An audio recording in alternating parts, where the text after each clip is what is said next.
सृजनात्मक और अहिंसा मनुष्य ऊर्जा है, शुद्ध शक्ति है। इस शक्ति के दो आयाम हो सकते हैं, या तो शक्ति विध्वंसक हो जाए, मिटने लगे, तोड़ने लगे, या शक्ति सृजनात्मक हो जाए, बनाए बसाए निर्माण करे।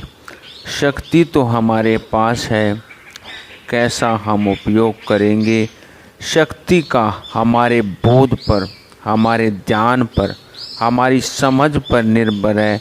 हाथ में तलवार दे दी है प्रकृति ने, हम मारेंगे या इसे बचाएंगे हम पर निर्भर करता है। हाथ में रोशनी दी है प्रकृति ने, अब हम इसे अंधेरे को तोड़ेंगे या घरों को जलाएंगे हम पर निर्भर करता है। शक्ति सृजनात्मक हो जाए तो अमृत हो जाती है, शक्ति विध्वंसात्मक हो जाए तो जहर हो जाती है। भाषा कोश में तो लिखा है कि जहर और अमृत अलग अलग चीज़ें हैं। जीवन के कोश का कोई ऐसा सत्य नहीं है। जीवन के कोश में तो लिखा है कि अमृत का ही विकृत रूप जहर है और जहर का ही सुकृत रूप अमृत होता है। हिंदुओं की पुरानी कथा है सागर मंथन की, उसमें एक ही मंथन में जहर भी निकला और उसी मंथन से अमृत भी निकला था। एक ही स्रोत से जहर भी आया और उसी स्रोत से अमृत भी आया। स्रोत एक है, अमृत की कहीं और खोज मत करना। जो तुम्हारे जीवन में आज जहर की तरह है, वहीं से अमृत भी निकलेगा। थोड़ा मंथन कीजिए, थोड़ा समझिए कि अमृत जहर का ही नवीनतम है। एडोल्फ हिटलर के जीवन में ऐसा उल्लेख है कि वह एक चित्रकार होना चाहता था, कुछ बनना चाहता था, सुंदर था, लेकिन चित्रकला में उसे प्रवेश नहीं मिला। वह असफल हो गया प्रवेश की परीक्षा में और उसी दिन से उसके जीवन में जो अमृत हो सकता था वह जहर होने लगा। बनाने की आकांक्षा मिटने की आकांक्षा में बदल गई। एडोल्फ हिटलर ने बड़ा विध्वंस किया। अगर महावीर को अहिंसा का शास्त्र पता है तो एडोल्फ हिटलर को हिंसा का शास्त्र पता है। इससे ज़्यादा विकराल दृश्य किसी मनुष्य ने कभी उपस्थित न किया था, मगर होना चाहता था चित्रकार। और भी विचारणीय बात है कि इतने विध्वंस, हिंसा और विनाश के बीच भी उसकी मूल आकांक्षा समाप्त नहीं हो गई। जब उसे फुर्सत मिलती तो वह कागज पर छोटे छोटे चित्र बनाता। जीवन के अंतिम क्षण तक कहीं कोई ऊर्जा सृजनात्मक होने की खोज करती रही। जो गीत गाना चाहता था उससे गालियाँ निकली। ध्यान रखना, वे ही शब्द, वही ध्वनि गाली बन जाती हैं, वे ही शब्द, वही ध्वनियाँ गीत बन जाती है। मनुष्य सृजनात्मक ऊर्जा है।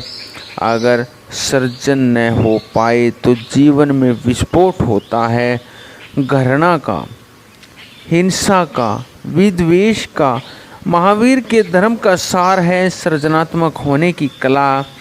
ऐसा जैन मुनि तुमसे न कहेंगे, क्योंकि उन्हें खुद भी ठीक ठाक पता नहीं कि अहिंसा का सार सूत्र क्या है।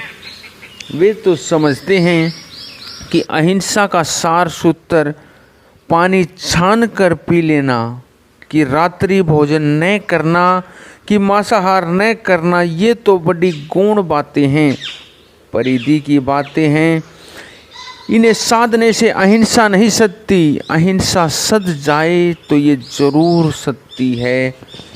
उन्हें साध लेने से अहिंसा नहीं सदती। हिंसा इतनी आसान नहीं है कि पानी छान कर पी लिया और मिट गई पानी।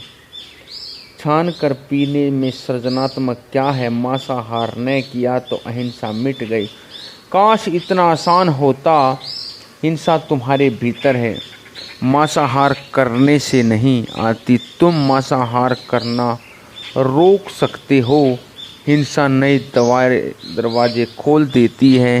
हिंसा तुम्हारे भीतर है। जब तक तुम सृजनात्मक न हो जाए, जब तक तुम गीत न गुनगुनाने लगो, गाली आएगी और आएगी।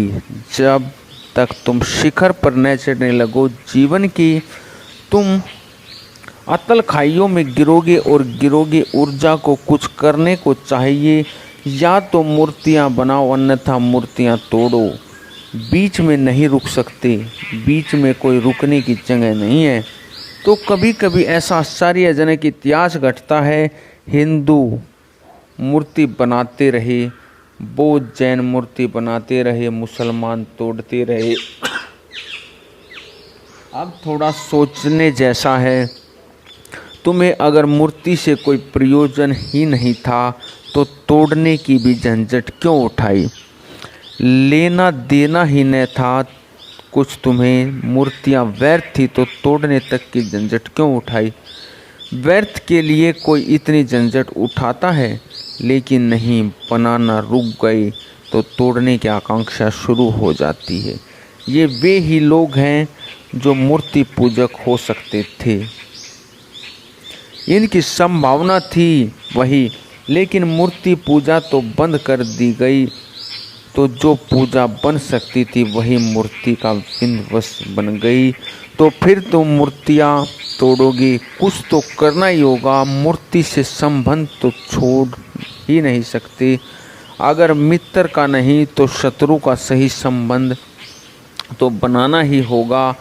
ख्याल किया, शत्रु से भी हमारे संबंध होते हैं और कभी कभी तो मित्र से भी ज़्यादा निकट होते हैं। मित्र के बिना तो कुछ भी नहीं, मित्र के बिना तो कुछ भी जी लो। शत्रु के बिना तुम बड़े अकेले अपने को पाओगे। अगर तुम्हारा शत्रु मर जाए तो उसी दिन कुछ तुम्हारे भीतर भी मर जाएगा। जो उसके कारण ही जिंदा था वह तो मर जाएगा, तुम्हें नया शत्रु खोजना पड़ेगा। ऊर्जा स्थिर नहीं रह सकती, ऊर्जा गतिमान है, सागर की तरह, सरिताओं की तरह, हवाओं की तरह। अगर ठीक दिशा न मिली तो तुम्हारे जीवन ऊर्जा गलत दिशाओं में भटकेगी।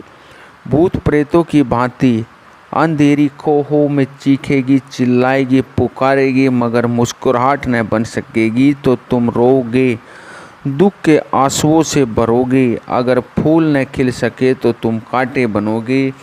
महावीर ने एक सूत्र में अहिंसा में पकड़ा है। अहिंसा का अर्थ है जहाँ जहाँ विंध्वंस हो वहाँ वहाँ से अपने को ऊपर उठा लेना।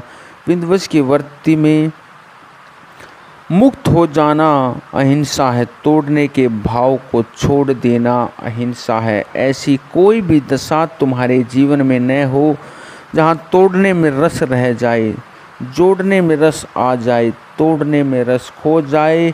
मिटने से तुम रत्ती भर भी ऊर्जा नष्ट न करो। बनाने में, सृजन में अगर तुम मिटाओगे भी तो सृजन के लिए ही। अगर पुराने भवन को गिराओगे भी तो नया भवन बनाने के लिए ही। जो विंध्वंस है वह अगर सृजन भी करता है तो मिटने के लिए ही। वह बम बनाता है, तलवार पर धार रखता है। सृजन तो वह भी करता है, बम बनाना सृजनात्मक है, लेकिन बनाता इसलिए है कि मिटा सके। इसको ख्याल में लेना। विंध्वंस बनाता भी है और ध्वंस के लिए, और सृजनात्मक ऊर्जा मिटाती भी है तो बनाने के लिए। वह तुम्हें ख्याल में आ जाए तो महावीर की दृष्टि का सार सूत्र पकड़ में आ सकता है। महावीर कहते हैं, जब भी तुम क्रोध से भरो, जब भी तुम दूसरों को नष्ट करने के लिए आतुर हो उठते हो, दूसरा नष्ट होगा या नहीं, यह तो तुम छोड़ दो, क्योंकि इस जगत में विनाश कहाँ, कौन कब नष्ट हुआ, कौन किसको नष्ट करेगा। यहाँ जो है सदा रहने वाला है। आत्मा को तो मारा नहीं जा सकता, आत्मा तो अमर है, शाश्वत है। लेकिन तुम मारने की आकांक्षा से बढ़े कि तुमने अपने जीवन की दशा खोनी शुरू कर दी। तुम भटके, तुम खोए, तुमने गलत राह पकड़ी। जीवन को ढंग से रखना ही तुम्हारे भीतर जो कुछ भी तुम सत्व लेकर पैदा हुए हो, वह धीरे धीरे गहरे सृजन में निर्मित हो जाए। मैं तुमसे कहूँगा, पानी छान कर पी लेना काफ़ी नहीं है। गीत गुनगुनाओ, मूर्ति बनाओ, चित्र सजाओ, जगत को सुंदर बनाओ, आसपास जीवन की झलक को फैलाओ, जीवन को प्रज्वलित करो, और जो तुम्हारे पास आए थोड़ा और जीवंत होकर लौटो। मारो मत, और यही बात बड़ी सूक्ष्म है।